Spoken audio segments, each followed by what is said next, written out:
Assalamualaikum warahmatullahi wabarakatuh. Bismillahirrahmanirrahim. Alhamdulillahil ahad.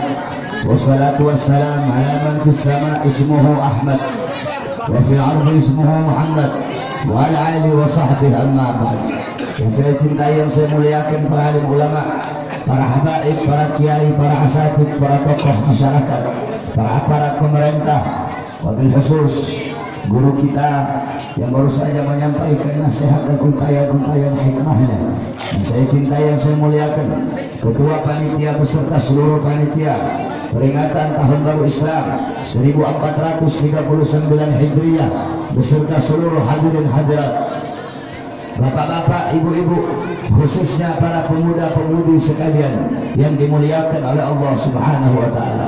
Alhamdulillah, segala puji dan syukur kehadirat Allah yang dimana pada malam hari yang mulia ini, di tempat yang penuh dengan berkah ini, Allah jadikan ini tempat sebagai tempat turunnya rahmat, tempat turunnya maghfirah, tempat turunnya hidayah, tempat turunnya inayah.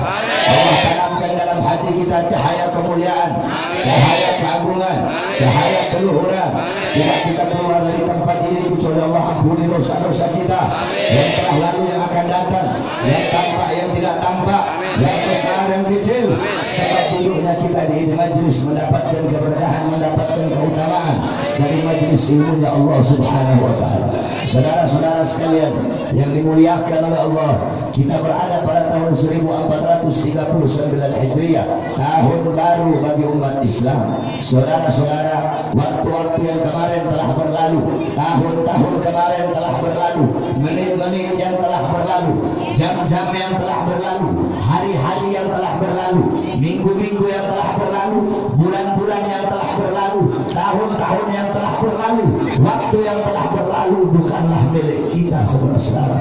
Begitu juga waktu yang akan datang, menit yang akan datang, jam yang akan datang, hari yang akan datang, minggu yang akan datang, bulan yang akan datang, tahun yang akan datang, waktu yang akan datang juga bukan milik kita. Terus kapan waktu milik kita?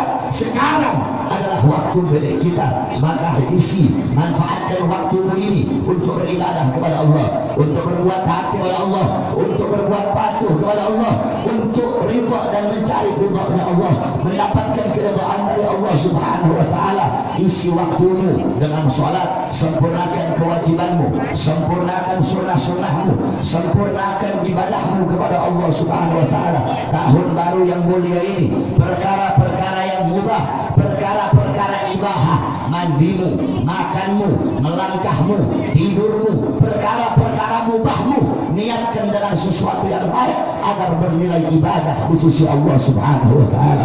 Saudara-saudara, Al-Habib Muhammad bin Ahmad Al-Habib Ahmad Al-Muhdar radhiyallahu anhu, beliau punya seorang teman namanya Syekh Ali Makarim. Syekh Ali Makarim bukan ulama, bukan pendakwah, bukan ahli ibadah.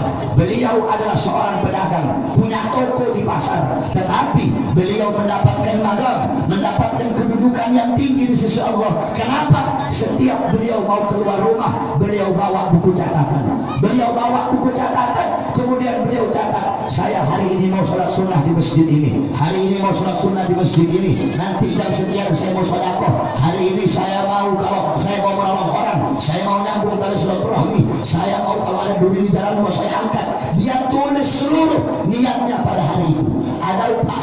Adapun tidak semuanya bisa dia lakukan, hanya beberapa saja dari amal ibadah yang dia niatkan yang bisa dia lakukan, akan tetapi dia mendapatkan seluruh pahala dari niat, dari maksud yang telah dia niatkan. Oleh karena itu, tahun yang baru ini engkau niatkan isi untuk beribadah kepada Allah, perkara-perkara yang murah niatkan untuk beribadah kepada Allah. Saya pada tahun ini niat makan agar kuat untuk beribadah. Saya pada tahun ini niat mandi agar segar, agar terang menderang mata saya untuk beribadah kepada Allah. Saya tahun ini niat tidurnya saya agar nanti bangun untuk beribadah kepada Allah Subhanahu wa taala. Niatkan segala perkara-perkara mubah.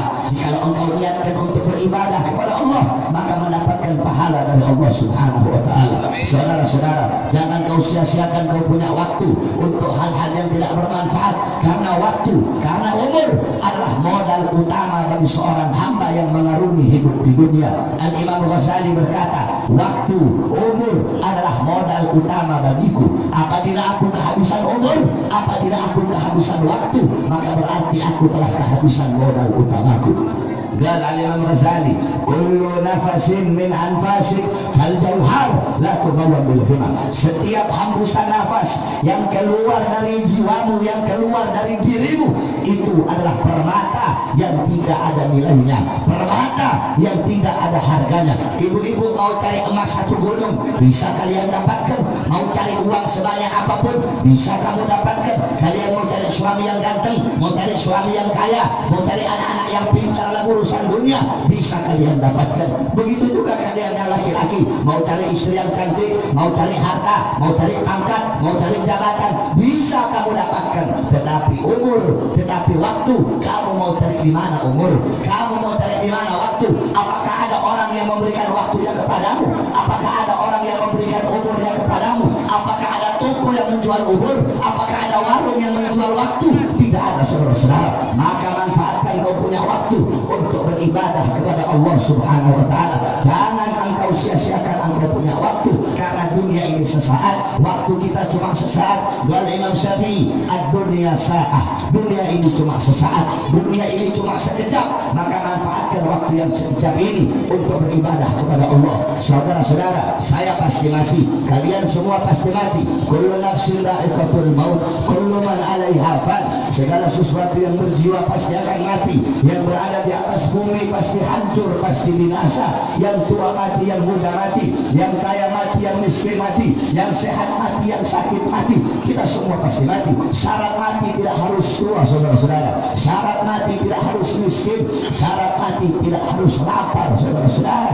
Kita semua pasti mati. Kematian mengintai kalian, dan kematian itu datang tanpa pemberitahuan. Kita bukan wali, kita bukan nabi. Kalau nabi, rasul, aulia, mereka tahu kapan mereka wafat. Kita orang awam, kita orang biasa, kita tidak tahu kapan kematian itu akan datang. Sedangkan kematian itu datang tanpa kabar, kematian datang tanpa pemberitahuan. Jangankan besok, pulang dari ini tempat sampai rumah selamat, tidak ada yang bisa jamin. Oleh karena itu, beribadahlah engkau seakan-akan engkau akan mati besok. Saudara-saudara, saya berani jamin, andaikan kalian tahu besok pagi kalian mati, malam hari ini tidak mungkin kalian akan keluar rumah, tidak mungkin kalian akan nongkrong. Yang punya istri tidak mungkin berkumpul dengan istrinya, kalian tidak mungkin tidur kalau kalian tahu besok pagi mati. Malam hari ini kalian akan ibadah, kalian akan sholat, kalian akan tobat, kalian akan insaf, kalian akan bertakwa kepada Allah, kalian akan bertobat kepada Allah,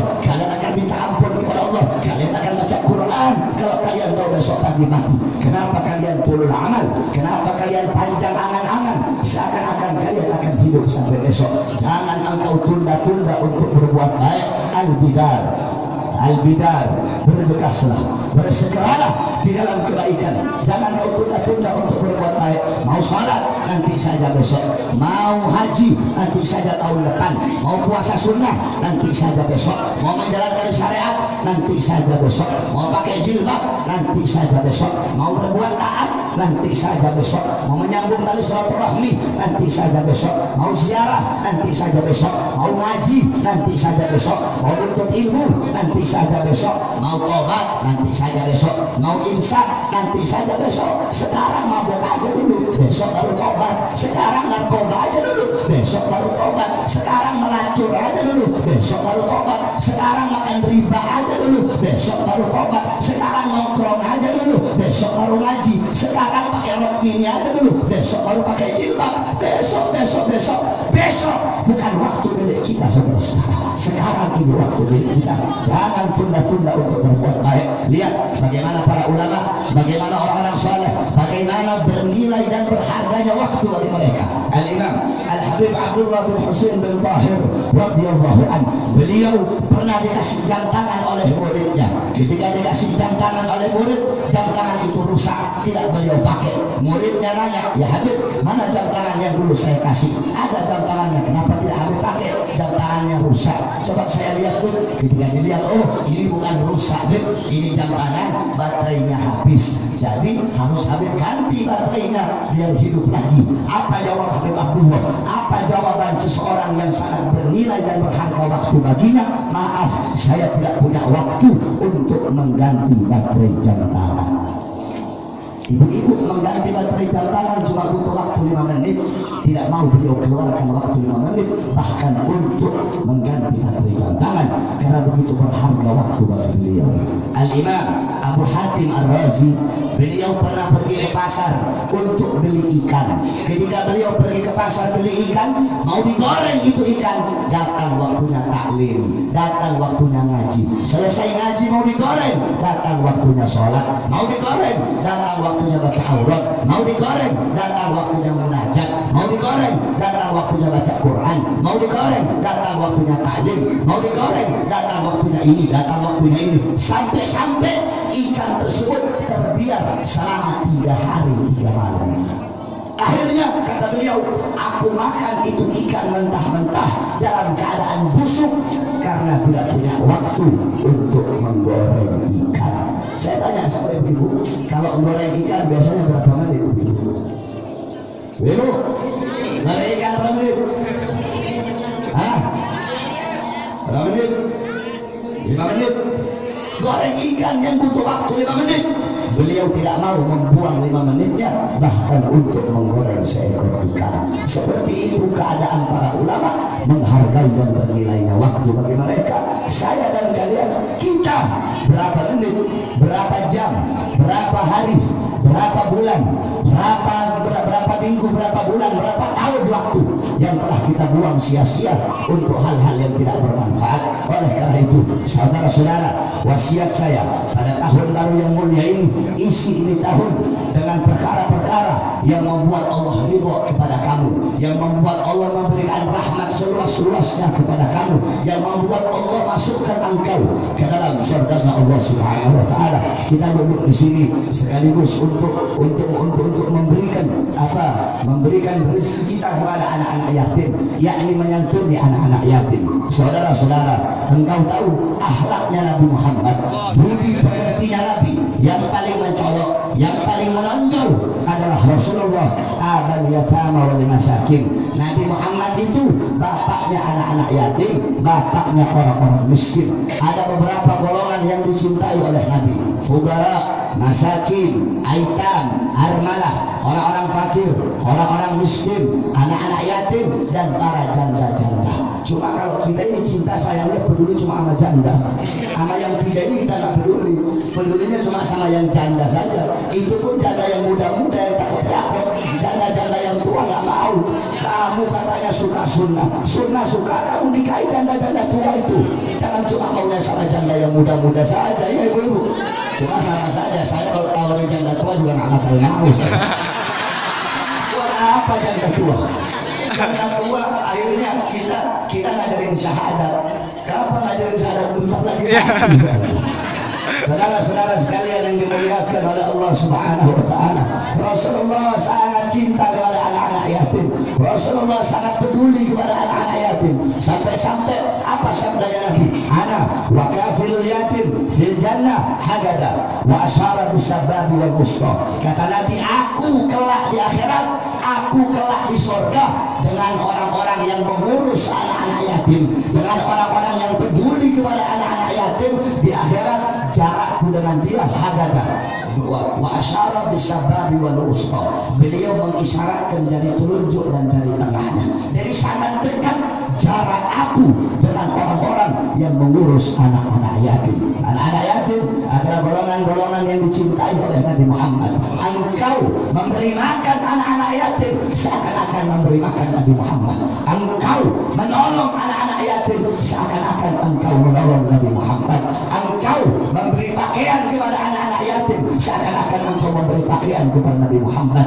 Engkau menafkahi anak-anak yatim mencukupi kebutuhan mereka, seakan-akan engkau telah mencukupi kebutuhan baginda Nabi besar Muhammad. Di akhirat, di dunia engkau perhatian kepada anak-anak yatim, di akhirat Nabi akan perhatian kepada kamu. Di dunia engkau menjaga anak-anak yatim, di akhirat Nabi akan jaga kamu. Di dunia engkau cinta kepada anak-anak yatim, kasih sayang kepada anak-anak yatim, di akhirat Nabi akan cinta dan kasih sayang kepada kamu. Di dunia anak-anak yatim mengenal kamu karena kebaikan kamu kepada mereka, di akhirat Nabi akan mengenal kamu sebagaimana itu anak yatim mengenal kamu. Oleh karena itu saudara-saudara, pedulilah engkau kepada anak-anak yatim, berikan hartamu kepada mereka. Makanya di bulan Muharram, tepatnya kemarin 10 Asyura, itu ada selain daripada puasa sunnah Tasyura dan Asyura, disunnahkan juga mengusap kepala anak yatim. Maksudnya mengusap kepala anak yatim itu adalah imarah, bukan berarti musap-musap itu, tetapi mengusap kepala anak yatim yaitu mencukupi nafkah dan kebutuhan mereka. Oleh karena itu saudara-saudaraku, sekali lagi saya wasiatkan, jangan sampai tahun ini dan tahun kemarin sama saja. Tahun ini harus lebih baik daripada tahun kemarin, saudara-saudara. Kenapa? Kalau tahun ini tahun kemarin sama saja, berarti kita tidak mendapatkan keberkahan.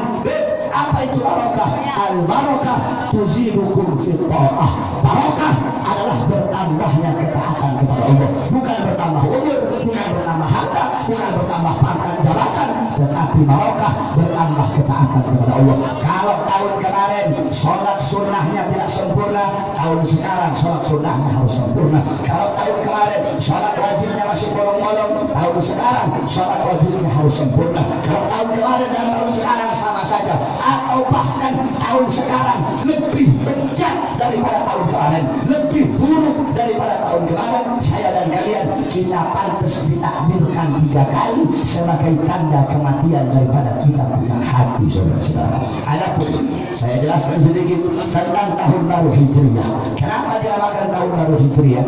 Dulu orang-orang jahiliyah mereka tidak punya tahun, mereka pakai tahun Qamariyah, ibu-ibu. Jadi melalui perputaran bulan. Jadi orang dulu itu kalau namain tahun, nama tahun sesuai dengan kejadian terbesar yang terjadi pada tahun tersebut. Contoh, ada namanya Amul Fil. Amul Fil itu tahun gajah.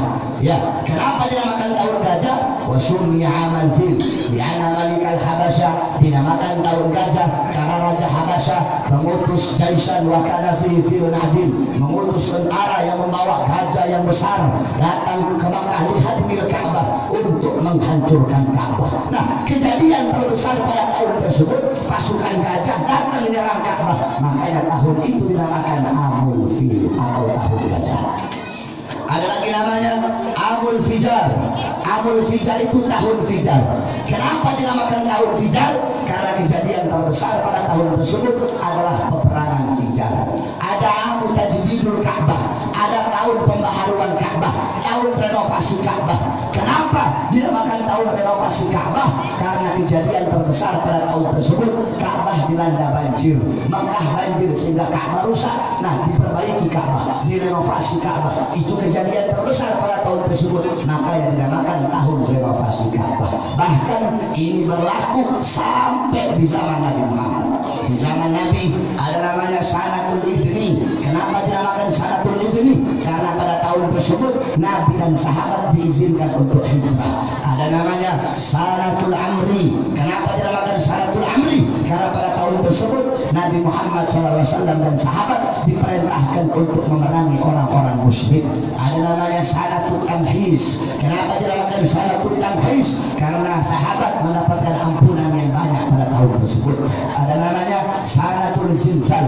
Kenapa dinamakan Sanatul Zilzal? Karena pada tahun tersebut sahabat mendapatkan banyak ujian yang berat dari Allah Subhanahu wa taala. Berlaku sampai zaman Nabi, sampai zaman Sayyidina Abu Bakar, sampai zaman Sayyidina Umar. Ketika di zaman Sayyidina Umar bin Khattab, beliau saling kirim surat dengan Abu Musa al-Asy'ari. Ketika beliau tulis surat, di suratnya tertulis bulan Sya'ban. Abu Musa al-Asy'ari bingung, ini bulan Sya'ban tahun kemarin atau tahun sekarang? Beliau balas, wahai khalifah, aku bingung, suratmu ini Sya'ban tahun kemarin atau Sya'ban tahun sekarang? Karena kita tidak punya tahun, dan Umar bin Khattab ba'ulin nasyai'an ya'rifun. Kata beliau, letakkan bagi manusia sesuatu yang dengannya mereka bisa mengetahui. Akhirnya berkumpul para sahabat, dikumpulkan Sayyidina Umar, mau rapat, mau musyawarah, mau bikin tahun untuk umat Islam. Ada yang usul, wahai khalifah, bagaimana kalau tahun umat Islam ditetapkan mulai dari lahirnya Nabi? Ada yang usul tahun umat Islam ditetapkan mulai dari Nabi diutus dari Rasul. Ada yang usul tahun umat Islam ditetapkan mulai dari wafatnya Nabi. Sayyidina Ali bin Abi Thalib radhiyallahu anhu, beliau berkata tahun umat Islam ditetapkan mulai dari Nabi Muhammad hijrah, makanya dinamakan tahun hijriah. Fa'asyara Umar fil tarikh wastami'u al hijrah. Apa Sayyidina Umar bermusyawarah tentang tarikh, tentang tahun, tentang tanggalan untuk umat Islam, dan sepakat tanggalan tersebut, tahun tersebut ditetapkan mulai dari hijrahnya Nabi Muhammad SAW. Maka apabila kita berbicara tentang tahun baru, tidak bisa dipisahkan dari hijrahnya Nabi Muhammad SAW. Oleh karena itu hijrahlah saya, hijrahlah kalian. Apa maksudnya hijrah? Dari Rasul SAW. Para ulama, tolong dengan ada yang ribut. Saya datang di sini masih ilmu. Ini bukan majelis dangdut. Ini bukan majelis dangdut. Kalau nggak mau ilmu jangan undang saya.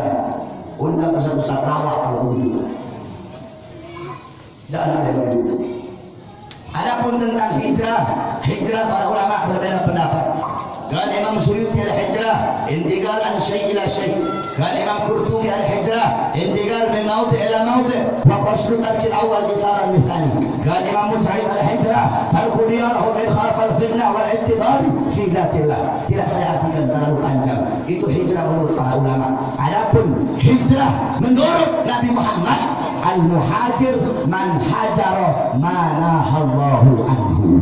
Orang-orang yang berhijrah adalah orang-orang yang meninggalkan apa-apa yang dilarang oleh Allah Subhanahu wa taala, meninggalkan apa-apa yang diharamkan oleh Allah Subhanahu wa taala. Oleh karena itu hijrahlah kita dari keburukan, hijrah menuju kebaikan. Hijrahlah kita dari keterbelakangan menuju kemajuan. Hijrahlah kita dari kemunduran menuju kemajuan. Hijrahlah kita dari malas menuju rajin. Hijrahlah kita dari bodoh menuju pintar. Hijrahlah kita dari bawah menuju atas. Hijrahlah kita dari kiri menuju kanan. Hijrahlah kita dari sesat menuju petunjuk. Hijrahlah kita dari maksiat menuju taat. Hijrahlah kita daripada perbuatan yang dimurkai oleh Allah menuju perbuatan-perbuatan yang diridhai oleh Allah. Hijrah kita dari perbuatan yang mendorong masuk neraka, hijrah kepada perbuatan yang mendorong masuk ke dalam surga Allah Subhanahu wa taala. Kita harus hijrah, semua harus hijrah.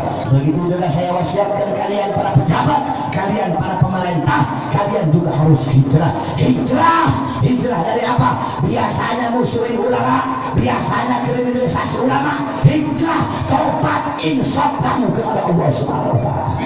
Saudara-saudara, saya kira masuk tahun baru Islam, pejabatnya tobat, lebaran pejabatnya insaf. Ternyata tidak, malah makin jadi saudara-saudara, malah makin goblok, malah makin sesat, malah makin berbuat perbuatan yang jauh daripada syariat Islam. Oleh karena itu tidak ada keadilan di negeri ini saudara-saudara. Tidak ada keadilan. Hukum itu harusnya adil, tajam di atas, tajam di bawah, betul? Ini tidak. Kalau yang hina presiden, kalau yang singgung pejabat, yang singgung presiden, yang singgung pemerintah, ditangkap, dimasukkan penjara. Yang singgung ulama, yang hina ulama, tidak dimasukkan penjara, bahkan dilindungi oleh pemerintah, saudara-saudara. Ini tidak adil namanya, betul? Alfian Tanjung ditangkap gara-gara hina presiden. Habib Haidar bin Abu Bakar di Surabaya ditangkap gara-gara hina Setito Kapolri, gara-gara hina Bapak Presiden. ditangkap saudara-saudara. Bahkan saya lihat videonya itu ada polisi bangsa itu saudara. Siapa polisi bangsa? Itu polisi yang buka topengnya dibuka kayak bagaimana gitu buka. Ya, untuk pengen saya tantang polisi yang begitu. Itu polisi yang itu bagus saya berantem ini saudara. Kurang ajar. Yang bacok Hermansyah tidak diperlakukan seperti itu, betul? Tidak diperlakukan seperti itu, betul? Ini Habib cucu Nabi malah diperbuat seperti itu, diperlakukan seperti setan, diperlakukan seperti binatang, saudara-saudara. Ini hukum tidak adil. Yang hina pejabat, yang hina presiden, yang negor presiden, yang negor pejabat, Alfian Rantum ditangkap, Jondo ditangkap, Fulan ditangkap, Fulan ditangkap. Yang hina para ulama, yang hina umat Islam tidak ditangkap, tidak diproses. Hukum itu harus adil, tajam di atas, tajam di bawah. Hukum tidak adil, jangan salahkan umat Islam. Kalau kita adili mereka dengan pengadilan jalanan, Lapar. kalau kita tidak lagi percaya kepada polisi, jangan salah umat Islam. Kalau kita ketemu tuh orang-orang penista agama, penista Islam, penista Quran di luar, jangan salahkan kita kalau kita main hakim sendiri, saudara. Oleh karena itu hijrah kalian, hijrah dari keburukan menuju kebaikan. Ini korupsi ini terus akunya Pancasilais lagi. Ngakunya nasionalis, sok-sok nasionalis, sok-sok Pancasilais. Congor yang ngomong saya Pancasila, saya Indonesia, saya nasionalis. Congor kamu ngomong Pancasila, hati kamu kosong dari nilai-nilai ruh Pancasila, betul? Congornya ngomong Pancasila, congornya ngomong Bhinneka Tunggal Ika, tetapi rakyat mati kelaparan, betul? Congornya ngomong Pancasila, pengangguran semakin banyak, betul? Congornya ngomong Pancasila, tetapi impor tenaga kerja dari asing, betul? Congornya ngomong Pancasila, yang susah tambah susah, betul? Congornya ngomong Pancasila, listrik naik, BBM naik, semua serba naik, betul? Yang ngomong Pancasila, tetapi ulama ditangkap, kiai ditangkap, habib ditangkap, betul? Itu congornya yang ngomong Pancasila, hatinya kosong dari nilai-nilai ruh Pancasila. Oleh karena itu saya tanya kepada seluruh hadirin, kalau pejabat baik, kalau pejabat tidak korupsi, kalau pejabat melayani rakyat, maka kita umat Islam akan selalu taat sami'na wa ata'na kepada para pejabat, betul? Tapi kalau pejabatnya kurang ajar, pejabatnya biadab, pemerintahnya bangsat, pemerintah kurang ajar, ulama ditangkap, habaib ditangkap, kiai ditangkap, penyeru-penyeru kebenaran ditangkap, akan tetapi penista agama dibiarkan, penista umat Islam dibiarkan, hukum tidak adil. Oleh karena itu kalau pejabat seperti itu taat apa tidak? Taat apa tidak? Pejabat seperti itu bagus apa tidak? Baik apa tidak? Tidak, saudara-saudara. Ulama ditangkap, kamu bayangkan saja kalau ulama udah berani ditangkap, bagaimana umat, betul? Ulama, ustaz, kiai, habib udah berani ditangkap, saudara-saudara. Oke lah, kalau nanti besok-besok saya ditangkap, sudah apa? Saya bukan ulama. Nah kalau orang-orang seperti Habib Rizik Rasul Jihad, berarti ulama. Kalau sampai ditangkap seperti apa, saudara-saudara? Oleh karena itu hadirin sekalian yang dimuliakan Allah, tentang engkau sampaikan kebenaran, jangan pernah engkau takut. Bahar bin Smith mau ditangkap sama polisi. Kenapa Bahar bin Smith mau ditangkap? Gara-gara si Bahar ngomong PDI sarang PKI. Bahar ngomong PDI sarang PKI ditangkap. Orang yang ngomong pondok pesantren sarang teroris, kenapa tidak ditangkap? Betul? Ada tidak yang ngomong pondok pesantren sarang teroris? Ada tidak? Yang ngomong masjid sarang teroris? Ada yang ngomong masjid itu melahirkan teroris? Ada yang ngomong bahkan pemerintah sekarang, saudara-saudara, pondok pesantren mau diperketat izinnya. Kenapa? Agar tidak melahirkan Islam radikal. Makanya saya bilang pejabat sekarang makin goblok, tidak salah, saudara-saudara. Emang makin goblok. Kalau nggak makin goblok, nggak bakal pesantren izinnya diperketat, betul? Oleh karena itu, saudara-saudara, tetap engkau sampaikan kebenaran apapun yang terjadi. Kalau Habib Rizik ditangkap atau saya ditangkap, jikalau para penyeru-penyeru kebenaran ditangkap, jangan pernah engkau padamkan perjuangan. Jangan pernah kebenaran walaupun lidah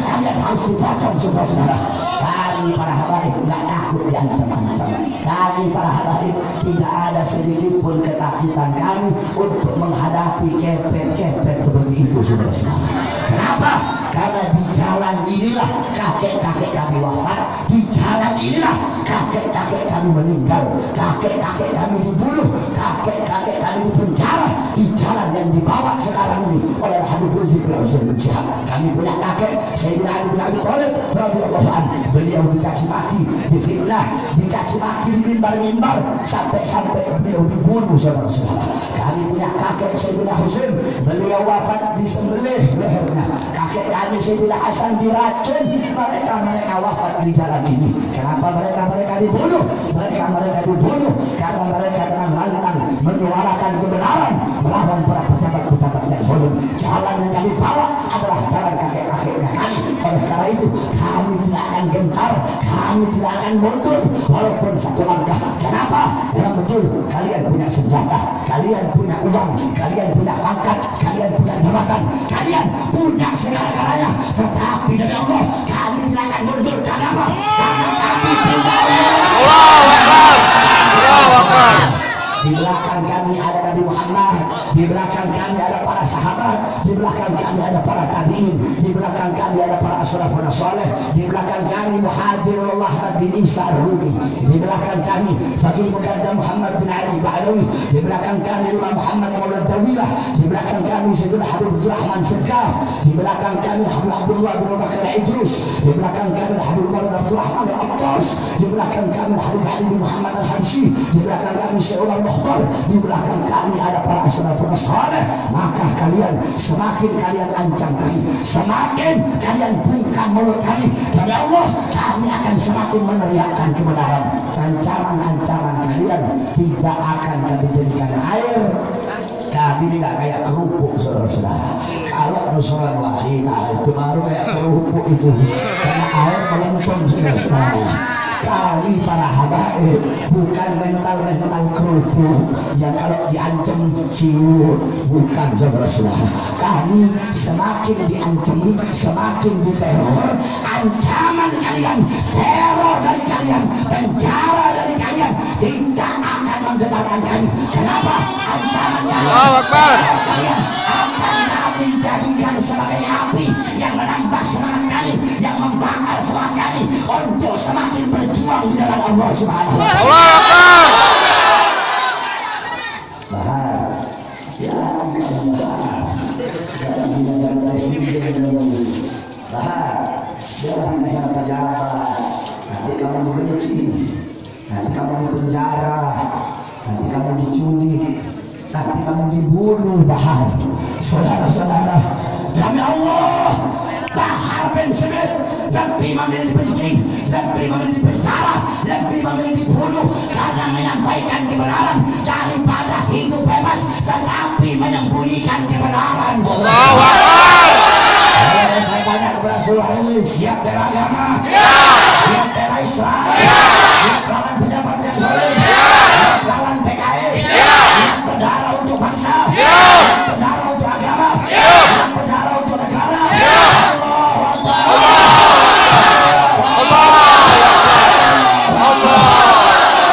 Semoga Allah berikan kemenangan kepada umat Islam. Allah hancurkan musuh-musuh agama. Allah hancurkan musuh-musuh Islam. Amin amin ya rabbal alamin. Rabbana syarifna wa karrimna bi ra'yati sayyidina al-Mustafa. Rabbana syarifna wa karrimna bi ra'yati sayyidina al-Mustafa. Wa sallallahu alaihi wasallam Muhammad wa alihi wasahbihi wa alihi wasallam. Alhamdulillahi rabbil alamin. Wal 'afu minkum. Wassalamu alaikum warahmatullahi wabarakatuh.